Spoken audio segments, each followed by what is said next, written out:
بسم اللہ الرحمن الرحیم۔ اقبال کی فکر کا جو بنیادی نقطہ ہے وہ خودی کا ہے، اور خودی سے مراد انسانی انا، غرور یا تکبر نہیں، بلکہ جو انسان میں اللہ تعالیٰ نے اس میں جو صلاحیتیں رکھی ہیں، جو اس کی پوشیدہ صلاحیتیں ہیں، ان صلاحیتوں کو بروئے کار لانا اور ان صلاحیتوں کو بروئے کار لا کر اپنے آپ کو اور اپنی قوم کو ایک ارتقاء کی منزل پر گامزن کرنا، بنیادی طور پر اقبال کا یہی پیغام ہے۔ تو اقبال کے پیغام کو سمجھنے کے لیے جو سب سے ضروری چیز ہے وہ یہ ہے کہ اقبال کو پڑھا جائے۔ ہوتا عام طور پہ یہی ہے کہ ایک دن 9 نومبر کا یا 21 اپریل کا اقبال کے حوالے سے ہم تھوڑا سا ہمیں کوئی یوں کہیے کہ اس میں ہمیں ایک جوش آتا ہے، ایک ولولہ پیدا ہوتا ہے، لیکن سارا سال ہم اقبال کی تعلیمات کو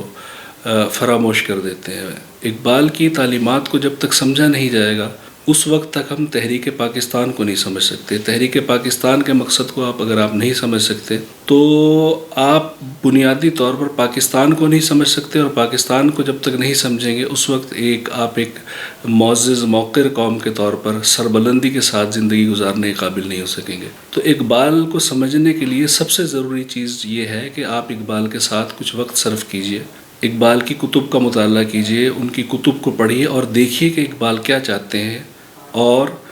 ان کے پاکستان بنانے کا جو ایک مقصد تھا وہ کیا تھا۔ پاکستان کی صورت میں ہمیں دراصل فکر اقبال کی ترویج کے لیے ایک قالب عطا کیا گیا۔ یہ ایک قالب ہے اور اس میں روح اقبالی پھونکنا بھی باقی ہے۔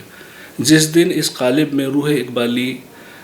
پیدا ہو گئی اس دن ہم ایک زندہ اور بیدار تر قوم بن کر پوری دنیا پہ، جیسا کہ اقبال کا خواب تھا، اس کے لیے ایک مثالی نمونہ بن جائیں گے۔ تو یہی بنیادی طور پر اقبال کا مقصد تھا، اور وہ پاکستان کو اسی لیے حاصل کرنا چاہتے تھے۔ یہی ان کا ایک خواب تھا کہ پاکستان کی صورت میں ہمیں بحیثیت مسلمان زندگی گزارنے کے لیے ایک ایسا میدان عمل میسر آئے جس سے ہم دنیا کے لیے ایک مثال کے طور پر سامنے آ سکیں اور دنیا کی رہنمائی کر سکیں۔ تو اقبال کی تعلیمات کو سمجھنے کے لیے ہمیں سب سے پہلے جو بنیادی اقبال کی فکر کا نقطہ ہے وہ ہے خودی۔ ہمیں اپنی خودی کو بیدار کرنا ہوگا۔ تو جب یہ خودی بیدار ہو جاتی ہے تو پھر اس وقت آدمی جو ہے وہ نیابت الہی یعنی اللہ تعالیٰ کی خلافت کا حقدار بن جاتا ہے، کیونکہ انسان کی اصل منزل یہی ہے کہ وہ نیابت الہی کا حقدار اپنے آپ کو ثابت کرے۔ تو اسرار خودی میں اقبال نے جو ایک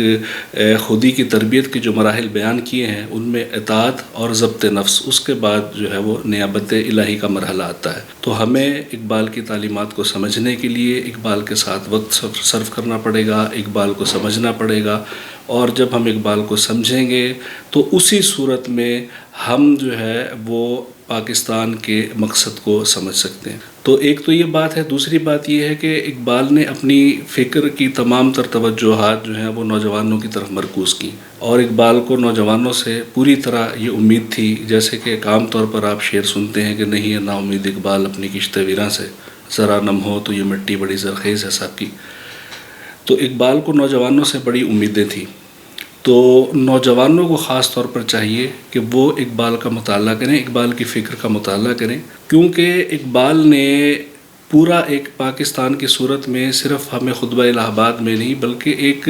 اپنی فکر میں، اپنے مضامین میں، اپنی شاعری میں، اپنے خطوط میں پاکستان کا ایک پورا لائحہ عمل مرتب کر کے دیا ہے۔ تو